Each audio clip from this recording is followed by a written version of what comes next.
অর্থাৎ একাদশ শ্রেণীর ছাত্রছাত্রী বন্ধুরা, তোমাদের যাদের এডুকেশন অর্থাৎ শিক্ষাবিজ্ঞান বিষয়টি রয়েছে, তোমাদের জন্য আজকের আমাদের বিশেষ সাজেশন ভিডিও। হ্যাঁ বন্ধুরা, তোমরা ঠিকই শুনেছো। এর আগেই আমরা প্রথম সেট, দ্বিতীয় সেট এবং তৃতীয় সেট, তিনটে সেট আমরা আলোচনা করেছি। আজকে আমরা আলোচনা করছি চতুর্থ সেটটি নিয়ে। এই চতুর্থ সেটের প্রশ্নপত্রগুলিও তোমাদের জন্য বাছাই করা এবং সংসদের নিয়ম মেনে কিন্তু তৈরি করা হয়েছে। তাই সম্পূর্ণ সিলেবাস থেকে এই 40টি প্রশ্ন অবশ্যই দেখে যেও। পাশাপাশি আগের ভিডিওগুলো দেখতে এই চ্যানেলে কমেন্ট বক্সে প্রথম কমেন্টে পিন করা থাকবে, সেই ভিডিওগুলো তোমরা একবার দেখে নিও। শেষ মুহূর্তে অবশ্যই দেখে নিতে হবে। তো দেখো, ভালো নাম্বারের জন্য অবশ্যই আমাদের চ্যানেলটি সাবস্ক্রাইব করে রাখো, কারণ আমাকে এই সাবস্ক্রাইব করার মাধ্যমে ফ্রেন্ড করতে পারো, আর আমরা বানাবো তোমাদেরকে ক্লাসের টপার। তো কি প্রশ্ন রয়েছে চলো দেখে নিই। আর বিভিন্ন বিষয়ে সাজেশন ভিডিও আসবে, তো তার জন্য অবশ্যই চ্যানেলের নোটিফিকেশানটা অন করে রাখো, কারণ যখনই আমরা ভিডিও আপলোড করব সহজেই তোমরা পেয়ে যাবে। প্রথম প্রশ্ন দেখো, সংস্কৃত বিদ ধাতুটির অর্থ কী? অত্যন্ত গুরুত্বপূর্ণ একটা প্রশ্ন। তো আমি একটু তাড়াতাড়ি বলবো যাতে তোমরা বুঝতে পারো। সংস্কৃত বিদ ধাতুটির অর্থ কী? তোমাদের সময় নষ্ট একেবারেই হবে না। উত্তর হবে ডি, অর্থাৎ জ্ঞান ও বিদ্যা অর্জন করা। মনে রাখবে, সংস্কৃত বিদ শব্দটি এর অর্থ হচ্ছে জ্ঞান অর্জন করা বা জ্ঞান বা বিদ্যা অর্জন করা। নেক্সট দেখো, বাম স্তম্ভের সঙ্গে ডান স্তম্ভ মিলিয়ে লেখো এবং সঠিক বিকল্পটি বেছে নাও। তো এখানে কি বলা হয়েছে দেখো, আমি তোমাদেরকে মিলিয়ে দেখিয়ে দিচ্ছি, একটু দেখে নাও।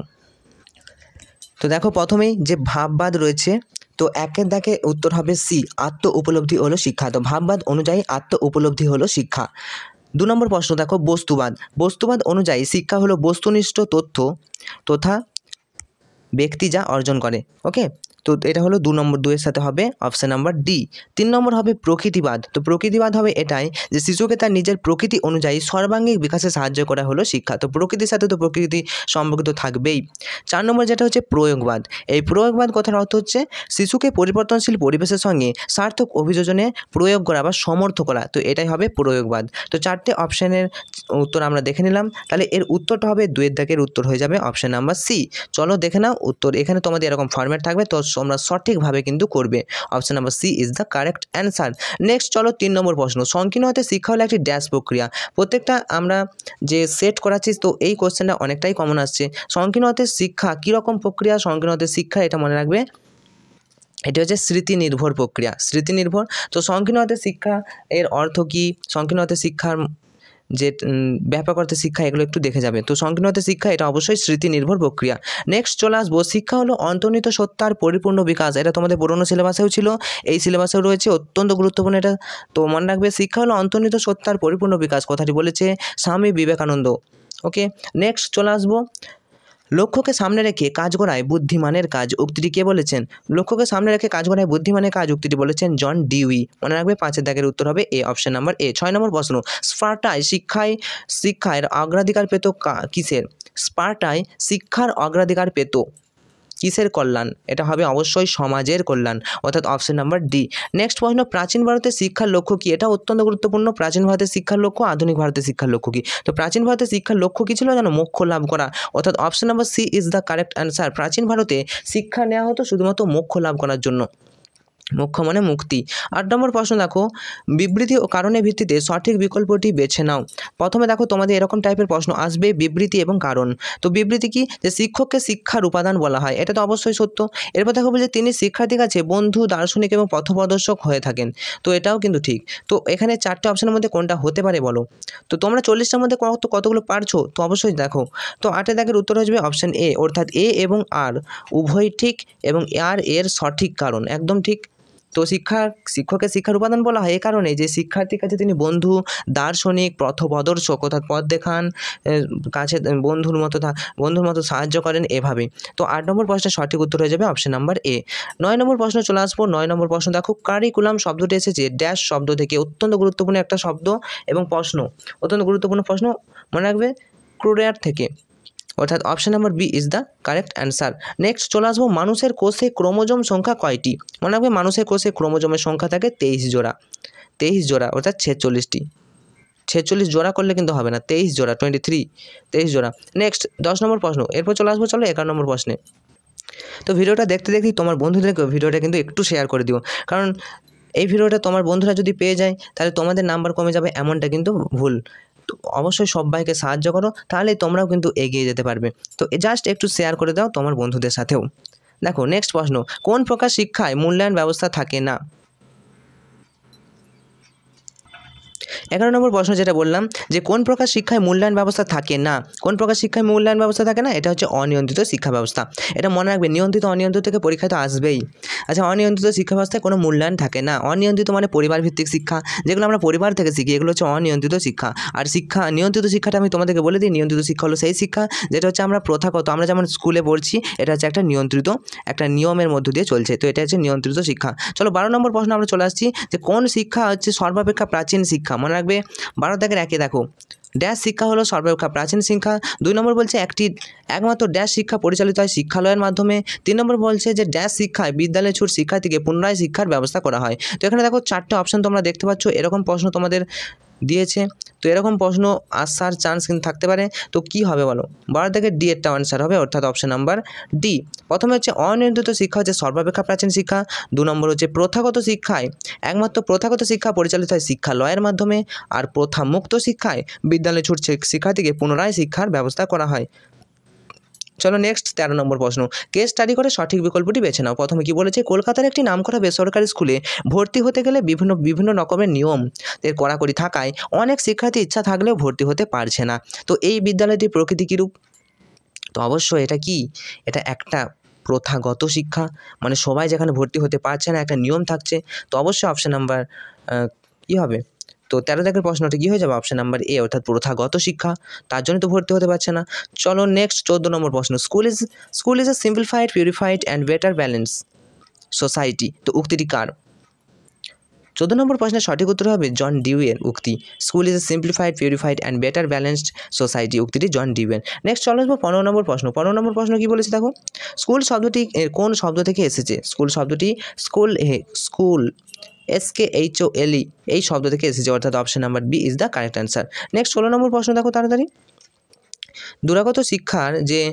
ইন্দিরা গান্ধী জাতীয় মুক্ত বিশ্ববিদ্যালয় IGNOU, Indira Gandhi national open university, অর্থাৎ ইন্দিরা গান্ধী জাতীয় মুক্ত বিশ্ববিদ্যালয় গড়ে উঠছে কত সাল? মনে রাখবে সালটা হচ্ছে 1985, অর্থাৎ option number C is the correct answer. Next চলো 17 নম্বর প্রশ্ন, দূরাগত শিক্ষাদানের সংস্থা কোনটি? দূরাগত শিক্ষা, দূরে থেকে শিক্ষা, বাড়িতে থেকে শিক্ষা, তো এই শিক্ষাদানের যে সংস্থা কোনটি? অবশ্যই দেখো এখানেও ওপেন ইউনিভার্সিটি আছে, এখানেও ওপেন ইউনিভার্সিটি আছে, তাহলে আমি বলতে পারতাম যে Indira Gandhi national open university, এখানেও যা হোক একটা ওপেন ইউনিভার্সিটি আছে, নেতাজি সুভাষ ওপেন ইউনিভার্সিটি, হ্যাঁ, তাহলে RMB, আমি তো দুটো এখানে অপশান নেই, তাহলে তিনটেকেই করতে হবে, তাহলে তিনটেই হচ্ছে দূরাগত শিক্ষাদানের একটা সংস্থা, তাহলে অপশান হবে অপশান ডি, অর্থাৎ সবকটিই হবে দূরাগত শিক্ষাদানের একটা সংস্থা, যেখানে তোমরা ওপেন ইউনিভার্সিটিতে বাড়িতে থেকেই কিন্তু পড়াশোনা করতে পারো। নেক্সট 18 নম্বর প্রশ্ন যেটা চলে আসছি, নিম্নলিখিত কোন সংস্থা সরাসরি শিক্ষক শিক্ষণের সঙ্গে যুক্ত? খুবই ইম্পর্টেন্ট একটা কোশ্চেন দেখো, এটা হচ্ছে NCTE এই সংস্থাটি শিক্ষক শিক্ষণের সঙ্গে যুক্ত। নেক্সট চলে আসবো, নেক্সট কোন আন্তর্জাতিক কোন আন্তর্জাতিক সংস্থা শিক্ষা, বিজ্ঞান এবং সংস্কৃতি বিষয়ে আলোচনা করে? দেখো এগুলো ফুল ফর্মগুলো জানলেই তোমরা বুঝতে পারবে।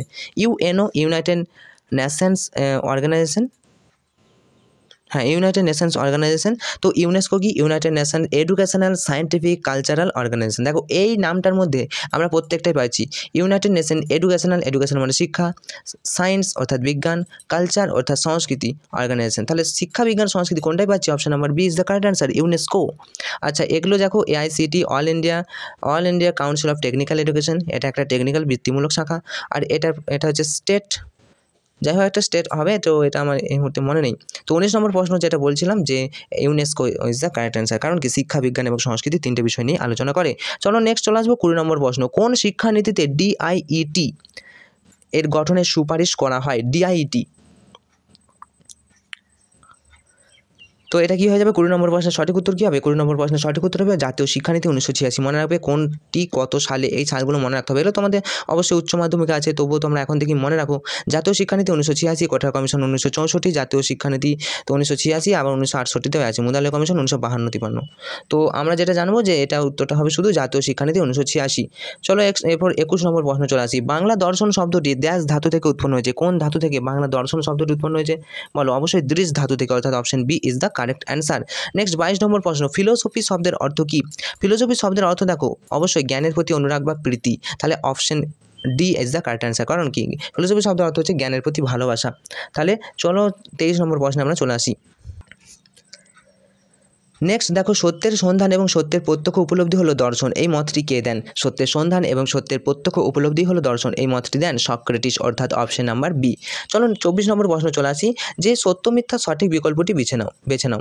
কি বলেছে? যে বিবৃতিতে শিক্ষা এবং দর্শন হচ্ছে একই মুদ্রার দুটি দিক, এটা বলেছেন রস। ঠিক আছে। বিবৃতি 2 বলছে প্রজেক্ট পদ্ধতিকে সমর্থন করে ভাববাদ। তো এখানে 4টে অপশনের মধ্যে কোনটা হবে বলো? 24 বি, 24 থেকে বি, অর্থাৎ বিবৃতি 1 সত্য কিন্তু বিবৃতি 2 কিন্তু মিথ্যা, কারণ প্রজেক্ট পদ্ধতিকে সমর্থন ভাববাদ করে না, আর শিক্ষা দর্শন একই মুদ্রার দুটি দিক, এটা কিন্তু আমরা মেনে নিতে পারি। তো এটা বলেছেন রস। ওকে, চলো 25 নম্বর প্রশ্ন। 25 নম্বর প্রশ্ন দেখো, আস্তিক দর্শনের ভিত্তি কি? আস্তিক দর্শনের ভিত্তি হচ্ছে বেদে বিশ্বাসী। তো আস্তিক মানে কি? যার ঈশ্বরে বা বেদে বিশ্বাস আছে। তো কি হবে? Option number A is the correct answer, বেদে বিশ্বাসী। চলো নেক্সট প্রশ্ন চলে আসছি, যে প্রকৃতি ও পুরুষের কথা উল্লেখ করা হয়েছে কোন দর্শনে? প্রকৃতি ও পুরুষের কথা উল্লেখ করা হয়েছে সাংখ্য দর্শন, অর্থাৎ option C is the correct answer. Next চলে আসবো, একটি অবৈদিক দর্শন, অবৈদিক অর্থাৎ বেদে বিশ্বাস করে না। মনে রাখবে বৌদ্ধ দর্শন হচ্ছে অবৈদিক দর্শন তথা নাস্তিক দর্শনের মধ্যেই পড়ে। 28 নম্বর প্রশ্ন দেখো, একটি পাশ্চাত্য দর্শনের শাখা কটি? একটি পাশ্চাত্য দর্শনের শাখা হচ্ছে কটি হবে? অবশ্যই একটি পাশ্চাত্য দর্শনের শাখা হচ্ছে বস্তুবাদ। শাখা কয়টি নয়, বস্তুবাদ একটি পাশ্চাত্য দর্শনের শাখা বলতে পারি। 29 নম্বর দেখো, প্রকৃতিবাদী দর্শনের যে প্রবক্তাকে, প্রকৃতিবাদী দর্শন হচ্ছে আমাদের রস, অর্থাৎ রুশো, অর্থাৎ option D is the correct answer. প্রকৃতিবাদী দর্শনের মূল প্রবক্তাকে রুশো। নেক্সট 30 নম্বর প্রশ্ন চলে আসবো, utility is truth and truth is utility, উক্তিটি কার বা উক্তিটি কোন দর্শনে করা হয়েছে? 30 নম্বর প্রশ্ন হচ্ছে, utility is truth and truth is utility, এটা হচ্ছে প্রয়োগবাদী দর্শনে কিন্তু করা হয়েছে। নেক্সট আমরা চলে আসবো, সোশিওলজি, এই শব্দটি উৎপত্তি হয়েছে কোন শব্দ থেকে? সোশিওলজি শব্দটি উৎপত্তি হয়েছে গ্রিক শব্দ থেকে, অর্থাৎ অপশন এ, গ্রিক শব্দ থেকে সোশিওলজি শব্দটির উৎপত্তি হয়েছে। 32 নম্বর প্রশ্ন আমরা দেখে নেব, যে সামাজিক সম্পর্কের সামগ্রিক রূপ অনুশীলন হলো সমাজবিজ্ঞান, উক্তিটি কে করেছেন? সামাজিক সম্পর্কের সামগ্রিক রূপ অনুশীলনী হলো সমাজবিজ্ঞান, এই উক্তিটি কিন্তু কে করেছেন? সামনার, অর্থাৎ এটা 32 নম্বর প্রশ্ন। তো 32 নম্বর প্রশ্নের সঠিক উত্তর হয়ে যাবে কি? 32 নম্বর প্রশ্নের সঠিক উত্তর হবে ম্যাকাইভার ও পেজ, অর্থাৎ option B is the correct answer. সামাজিক সম্পর্কের সামগ্রিক রূপ অনুশীলন হলো সমাজবিজ্ঞান, উক্তিটি করেছেন ম্যাকাইভার এবং পেজ। 33 নম্বর প্রশ্ন দেখো, সত্য মিথ্যার সঠিক বিকল্পটি বেছে নাও। তো সত্য মিথ্যা এরকম টাইপের প্রশ্ন তোমাদের আসবে। কি বলেছে? যে শিক্ষাশ্রয়ী সমাজবিদ্যা হলো সমাজতত্ত্বের একটি প্রয়োগমূলক শাখা। তো বলো, এই যে 33 নম্বর প্রশ্ন, এই 1 নম্বর কি এটা কি সত্য? অবশ্যই সত্য, কারণ কি শিক্ষাশ্রয়ী সমাজবিদ্যা হচ্ছে সমাজতত্ত্বের একটি অবশ্যই প্রয়োগমূলক শাখা, সমাজবিদ্যা সমাজতত্ত্বের শাখা হবে না তো আর কি হবে? 2 নম্বর বলা হচ্ছে যে সমাজবিজ্ঞান গ্রামীণ সমাজ সম্পর্কে ধারণা দেয় তাকে ঐতিহাসিক, অবশ্যই ভুল, কারণ এখানে গ্রামীণ সমাজ বলেছে, তো গ্রামীণ বলেছে তাহলে গ্রাম্য সমাজবিজ্ঞান হতো। তো এখানে ঐতিহাসিক বলেছে, তাহলে ঐতিহাসিক সমাজবিজ্ঞান যে সমাজবিজ্ঞান বা যে সমাজবিজ্ঞান ইতিহাস নিয়ে আলোচনা করে সেটাই তো ঐতিহাসিক। তো এখানে গ্রামীণ বলেছে, এটা একেবারেই ভুল, তাহলে অপশন বি ভুল হয়ে গেল, তাহলে 2টা ভুল হলো। অপশন নম্বর 3 দেখো, সমাজবিজ্ঞানের জনক বলা হয় আগস্ট কোঁতকে, অবশ্যই এটা ঠিক, সমাজবিজ্ঞানের জনক আগস্ট কোঁত। এবং 4 নম্বর প্রশ্ন চলে আসবো, যে শিক্ষাশ্রয়ী সমাজতত্ত্ব হলো প্রকৃতিবাদী শাখা, তো এটাও কিন্তু একেবারেই ভুল, প্রকৃতিবাদী শাখা কেন হবে? তাহলে কোনটা মিলছে? 33 নম্বর অপশন ওয়াইজ যদি আমরা দেখি 33-এর দ্বারা বি এরটা মিলছে। ওকে, চলো নেক্সট প্রশ্ন আমরা চলে আসবো 34 নম্বর প্রশ্ন, কোনটি সমাজের উপাদান নয়? বলো 34 নম্বর প্রশ্ন দেখো, কোনটি সমাজের উপাদান নয় বলো? সমাজের উপাদান কি? জনসংখ্যা, অর্থনীতি, মানব স্বভাব, প্রকৃতি। তো 34 নম্বর প্রশ্নের সঠিক উত্তর হয়ে যাবে কি? অবশ্যই সমাজের উপাদান, কিন্তু অর্থনীতিটা কিন্তু সমাজের উপাদান নয়। সমাজ কি? জনসংখ্যা, সমাজ গড়ে হচ্ছে ভৌগোলিক অবস্থান, তোমার হচ্ছে এটা কি মানব সভ্যতা, এগুলো সমাজের তো উপাদান, কিন্তু অর্থনীতির টাকা সমাজের উপাদান ঠিক অ্যাকচুয়ালি নয়, এটা পরোক্ষভাবে উপাদান কিন্তু প্রত্যক্ষভাবে নয়। 35 নম্বর প্রশ্ন দেখো, প্রাথমিক গোষ্ঠীর একটি প্রধান বিষয় কি? প্রাথমিক গোষ্ঠী, যেটা বললাম যে প্রাথমিক গোষ্ঠী, যেমন পরিবার থেকে শুরু হয় প্রাথমিক গোষ্ঠী, তো এই প্রাথমিক গোষ্ঠীর একটা প্রধান বিষয় কি? উত্তর হয়ে যাবে আমরাবোধ, অর্থাৎ অপশন নাম্বার সি। নেক্সট 36 নম্বর প্রশ্ন, সমাজ অনুমোদিত আচরণবিধি হলো লোকাচার, উক্তিটি কে করেছেন? সমাজ অনুমোদিত আচরণবিধি হলো লোকাচার, এই উক্তিটি করেছেন। 4টা অপশনের মধ্যে কোনটা হবে? 36 নম্বর প্রশ্নের সঠিক উত্তর হয়ে যাবে সামনার, অর্থাৎ option A is the correct answer. 37 নম্বর প্রশ্ন দেখো, সামাজিক সচলতা, সোশ্যাল মোবিলিটি কে মূল কয়টি ভাগে ভাগ করা যায়? সামাজিক সচলতাকে আমরা 2টি ভাগে ভাগ করতে পারি। ওকে, তাহলে এটি হবে 2টি ভাগ। নেক্সট চলে আসবো 38 নম্বর প্রশ্ন, সংস্কৃতায়ন শব্দটি প্রথম কে ব্যবহার করে? সংস্কৃতায়ন শব্দটি প্রথম ব্যবহার করে 4টে অপশনের মধ্যে কোনটা হবে? উত্তর হবে MS শ্রীনিবাস। নেক্সট চলে আসবো 39 নম্বর প্রশ্ন, কোনটি সামাজিক পরিবর্তনের উপাদান? দেখো সামাজিক পরিবর্তনের উপাদান কোনটা? সামাজিক পরিবর্তনের উপাদান, সমাজ পরিবর্তন করতে হবে কিন্তু বিজ্ঞান ও প্রযুক্তিগত উপাদান সমাজ পরিবর্তনের সাথে সরাসরি নয়। জলবায়ু পরিবর্তন সমাজের সাথে কী সম্পর্ক? রাজনৈতিক উপাদান, উত্তর হবে জাতিভেদ এবং অস্পৃশ্যতা। এইটা থেকে আমরা যদি জাতিভেদ প্রথাটা দূর করতে পারি তাহলে সমাজে কিন্তু একটা নতুন পরিবর্তন সৃষ্টি হবে। অর্থাৎ সামাজিক পরিবর্তনের একটা উপাদান কি? জাতিভেদ এবং অস্পৃশ্যতা, এটা কিন্তু সামাজিক একটা উপাদান। নেক্সট চলে আসবো 40 নম্বর প্রশ্ন, যে সামাজিক পরিবর্তনে প্রক্রিয়ার সঠিক ঊর্ধ্বক্রম কোনটি? মানে সামাজিক পরিবর্তন পদ্ধতি প্রথমে কী করে হয়েছিল? তো উত্তর হবে অপশন নাম্বার বি, অর্থাৎ প্রথমে সংস্কৃতায়ন, তারপর নগরায়ন, তারপর শিল্পায়ন এবং তারপর হচ্ছে পশ্চিমীকরণ।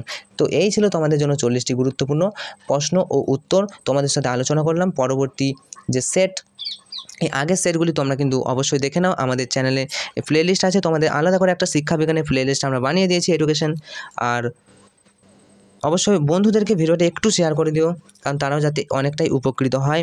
তোমার বন্ধুদের শেয়ার করো, পাশাপাশি তোমরা আমাদেরকে ফ্রেন্ড করতে পারো আমাদের এই চ্যানেলটি সাবস্ক্রাইব করার মাধ্যমে। ভিডিও কেমন লাগলো?